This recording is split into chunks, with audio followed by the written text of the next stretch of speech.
KKMD 398화 디펜스 블로그 번역 미래 공중전의 총화 보잉 MQ-28A의 등장 KF-21 설계자와 함께 분석해본 한국형 로열 윙맨 가오리 X2의 미래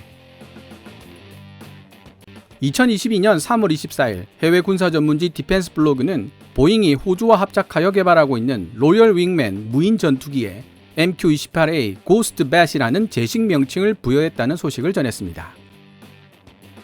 6세대 전투기인 NGAD 개발 계획을 그 어떤 나라보다도 안정적으로 진행시키고 있는 곳이 미 공군인데요. 그 배경에는 F-22와 F-35와 같은 완전한 의미의 5세대 전투기를 개발한 유일한 나라라는 기술적 경험이 뒷받침되고 있습니다. 391화 6세대 전투기를 향한 유럽의 험난한 여정편에서도 잠깐 언급을 했었지만 개략적으로 본다면 5세대 전투기의 두드러지는 특징인 뛰어난 스텔스 능력 및 데이터 융합 능력에 인공지능과 로열 윙맨으로 대표되는 유무인 복합체계 멈티가 결합된 형태를 6세대 전투기의 표준으로 정의할 수 있기 때문입니다. 해외 군사 전문지들의 기사를 읽어보면 중국의 J-20이나 러시아의 수호이 57을 완전한 5세대 전투기로 보기 어렵다는 평가를 하는 경우가 많은데 이는 스텔스 능력은 둘째치더라도 데이터 융합 능력에서 F-35를 따라가지 못하기 때문입니다. 물론 J-20이나 수호이 57의 스텔스 능력은 실제 검증된 적이 없기 때문에 정확하게 레이더 반사 면적이 어느 정도 나오는지는 아무도 모릅니다. 하지만 F-22나 F-35의 그것과는 차이가 큰 수준일 것이라는 추측에는 대다수의 전문가들이 동의를 하고 있죠. 그런 의미에서 중국이나 러시아도 엄밀한 의미로 따진다면 6세대 전투기 개발에서 미국보다 한참 뒤처져 있는 셈입니다. 거기 더해 보잉이 미래 공중전의 총화, 반자율형 무인 전투기 MQ-28A 고스트 뱃까지 빠른 속도로 개발해내고 있기 때문에 그 격차는 더 크게 벌어질 것으로 보입니다. 성남에서 개최된 아덱스 2021에서 FA-50을 무인화시키겠다는 한국 항공우주산업의 영상을 접하고서 많은 궁금증이 생겼던 적이 있습니다. 안타깝게도 홍보 영상에서는 FA-50의 무인화 버전을 어떻게 활용할 것인지에 대한 구체적인 내용을 찾을 수가 없었는데요. 처음에는 FA-50을 무인화시켜 KF-21의 로열 윙맨으로 만들려는 것인가 라는 추측도 해봤었지만 KF-21 설계에도 참여했던 전투기 전문가와 함께 이야기를 나누면서 그것은 단지 저만의 착각이었다는 사실을 알게 되었습니다. 후술하겠지만 적의 침공을 방어하는 수세적 제공작전에서는 어느 정도 생각해 볼 수 있겠으나 그래도 손실률이 높을 가능성이 크며 적진 중심으로 침투해야 하는 공세적 제공작전에서는 거의 실현 가능성이 없는 방안입니다. 전투기 전문가와 함께 언젠가는 등장하게 될 한국형 6세대 전투기와 이를 보완해줄 한국형 로열 윙맨, 일명 가오리 X2에 대한 의견을 교환하며 대한민국 전투기의 미래에 대한 청사진을 그려보았던 내용을 2022년 3월 24일 디펜스 블로그가 게재한 기사를 번역하고 풀어나가 볼까 합니다.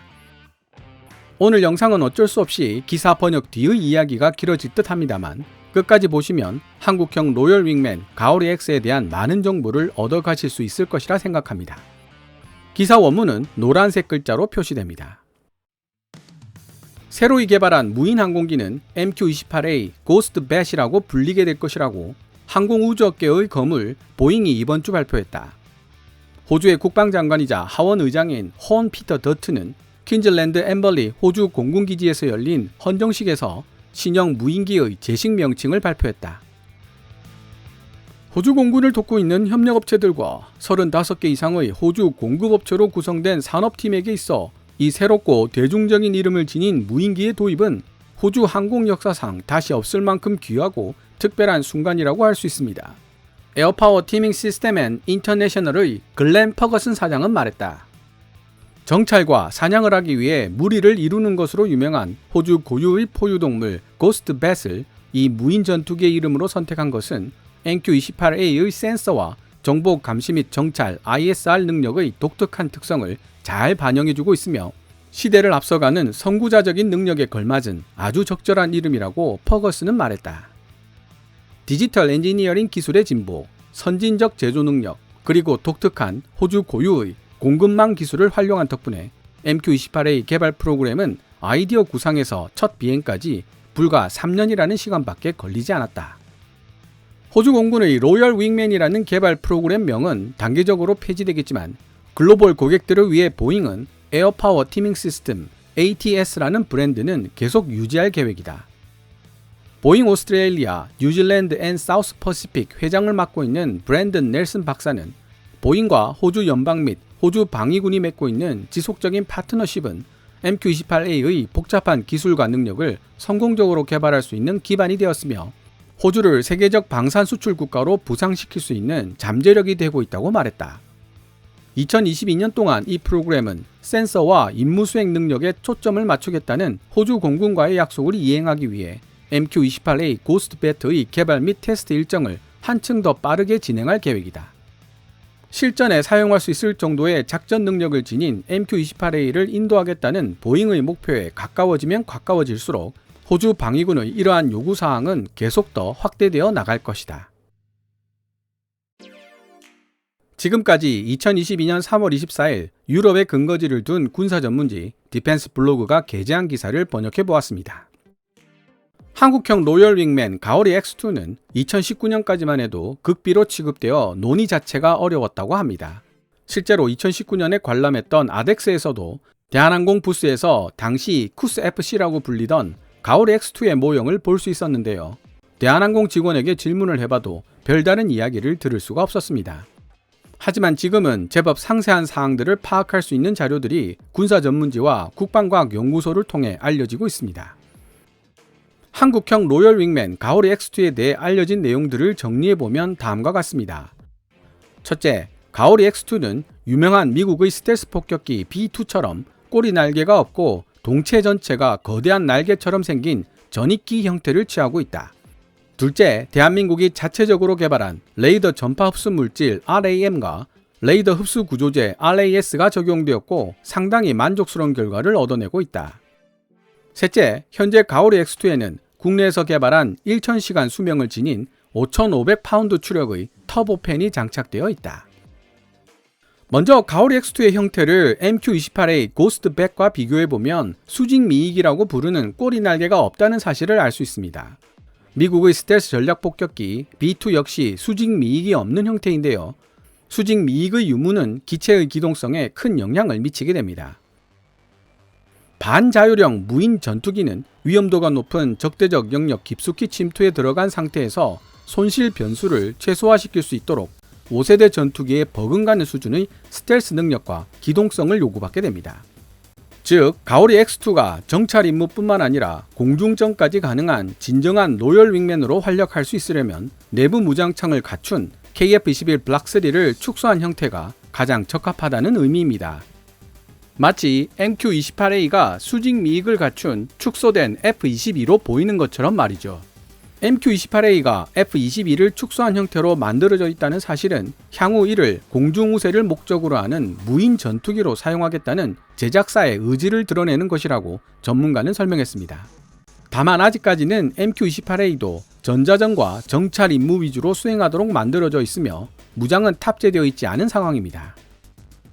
국방과학연구소는 가오리 X2의 무인 정찰기 버전을 2033년까지 완성한 이후 꼬리 날개와 애프터버너를 추가하여 고속으로 민첩하게 기동할 수 있는 공중우세형 무인 전투기 버전을 만들어낼 예정이라고 밝히고 있는데요. 갑자기 애프터버너라니 대한민국에 국산 항공 엔진이 있었나? 궁금하게 생각하시는 분들 분명 계시리라 생각합니다.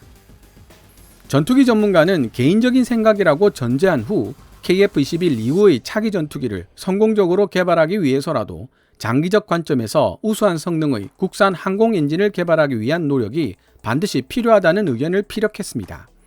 열심히 자료를 찾아봤더니 현재 국내 기술로 5500파운드급의 터보팬 엔진 개발에는 성공한 것으로 보입니다. 국방과학연구소 ADD 자료에 따르면 2014년 첫 시험 비행에 나선 가오리 X는 국방과학연구소 인근 50km 공력을 약 1시간 30분 정도 비행할 수 있었습니다. 당시 가오리 X에 탑재되었던 한국형 터보팬 엔진의 수명이 20시간 정도에 불과했다고 하는데요. 이는 1990년대부터 발전되기 시작한 한국형 터보팬 엔진이 순항 미사일 등에 사용되는 단수명 터보팬 엔진이었기 때문입니다. 2017년 4분기에 발표된 국방과학기술 플러스 238호에 실려있는 내용을 살펴보면 터보팬 엔진은 단수명과 장수명 두 가지 형태로 분류됩니다. 순항 미사일 등에 사용되는 일회성 엔진인 단수명 엔진은 금속 피로와 냉각에 신경 쓸 필요가 없기 때문에 비교적 기술 개발이 용이하지만 장시간 사용해야 하는 장수명 엔진의 경우에는 내부 온도를 낮춰줄 수 있는 냉각 기술과 금속 피로도를 낮춰줄 재료공학 등도 함께 발달되어야 하기 때문에 기술적 난이도가 훨씬 높아집니다. 2014년만 해도 한국형 터보 엔진의 수명은 20시간 정도에 불과한 단수명 엔진이었다는 뜻이죠. 하지만 이제 3년 정도 남은 2025년에 만들어질 한국형 터보 엔진은 1000시간의 수명과 5,500파운드에서 8,000파운드 추력을 가진 장수명 엔진이 될 것이라고 국방과학연구소는 알려주고 있습니다. 8,000파운드의 추력이라면 KF-21에 장착되는 F414 엔진이 가진 14,770파운드의 약 54%에 해당되는 수치입니다. 유인 항공기에 사용하기는 어렵겠지만 2018년부터 추진되고 있는 가오리 X2에 장착되어 마하 0.8의 속도로 10시간 이상의 장기 채공을 가능하게 만들 것으로 예상되고 있습니다. 현재 항공 엔진 분야에서 대한민국은 선진국 기술의 70% 정도 수준까지 올라와 있는 것으로 파악되고 있습니다. 국방과학기술 플러스 238호는 국산 항공 엔진의 원활한 개발을 위해 국내 연구개발 기술의 집중과 민간 분야의 가스터빈 산업화 기술의 구축 등 국가 단위의 연구개발 추진이 필요하다고 역설하고 있고요. 흔히 무인 드론을 저비용, 소모성 무기체계로 인식하는 경향이 있는데요. 반자율형 무인 전투기가 스텔스 성능 확보를 위해 내부 무장창을 가져야 하고 장시간 비행이 가능해야 하지만 외부 연료 탱크를 장착할 수 없다는 사실에서도 알 수 있듯이 반자율형 무인 전투기는 필연적으로 덩치가 커질 수밖에 없습니다. 실제로 MQ-28A는 12m, 가오리 X2도 10m를 넘는 길이에 최소 10톤 이상의 중량을 자랑하고 있습니다.